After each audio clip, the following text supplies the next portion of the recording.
Olá pessoal, aqui é a Teacher Fernanda, trazendo mais um podcast exclusivo aqui para essa rádio, onde a gente fala um pouquinho de dicas de inglês, tirando suas dúvidas, com um conteúdo diferente do canal lá no YouTube Teacher Fernanda. Hoje eu trago para você uma dica muito recorrente. Eu ouço bastante alunos, vários alunos falando que sempre tem dúvidas sobre as temidas prepositions. Então, teacher, não lembro, nunca consigo estudar as prepositions, eu sempre esqueço.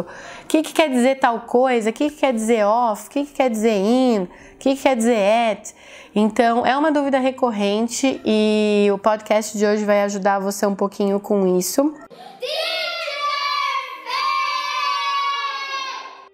O motivo, pessoal, pelo qual as preposições, as prepositions, são tão difíceis pra gente que tá aprendendo inglês é porque não dá pra estudar sozinha. Ela não pode ser estudada, ela não pode ser decorada simplesmente na preposição. A preposição, ela não vai ter uma tradução certa, uma tradução única, e ela não pode ser estudada, pessoal, somente por ela, sozinha. Então eu posso até entender que a palavra on quer dizer em ou em cima, ou que a palavra in, a preposição in, pode ser traduzida como a palavra dentro.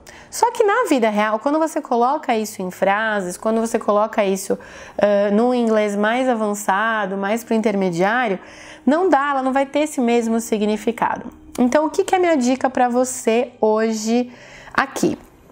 Não estudem as preposições isoladamente.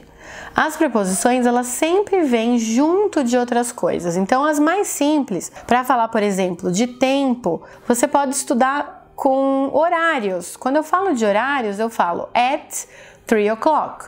Quando eu falo de dias da semana, eu falo on Monday. Então, na hora de você estudar, na hora de você colocar isso no seu caderninho de estudos, coloque a expressão inteira. On Monday, at 10 o'clock. In May, então quando eu falo de meses, eu uso in. E mais pra frente, conforme você for estudando verbos e adjetivos, fica muito bacana você estudar esses verbos novos e esses adjetivos já com a preposição que segue cada uma dessas palavras.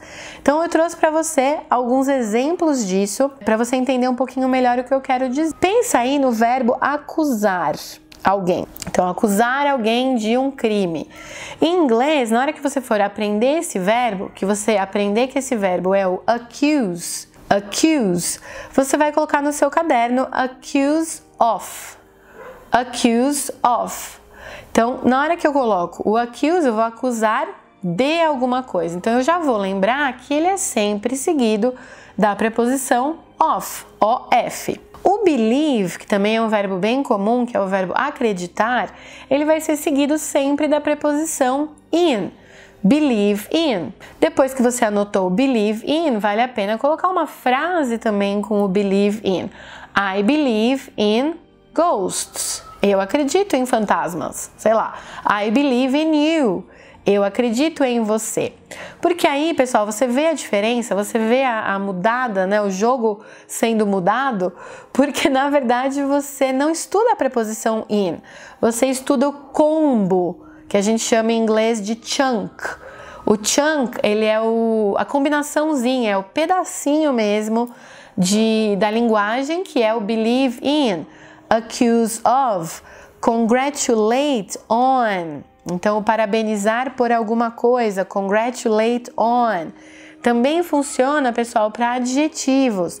O good. Então, eu quero falar, eu sou bom em esportes, né? Eu sou bom em esportes. Em inglês, a gente fala, I am good at sports. I am good at sports. Então, eu não uso in, eu uso at.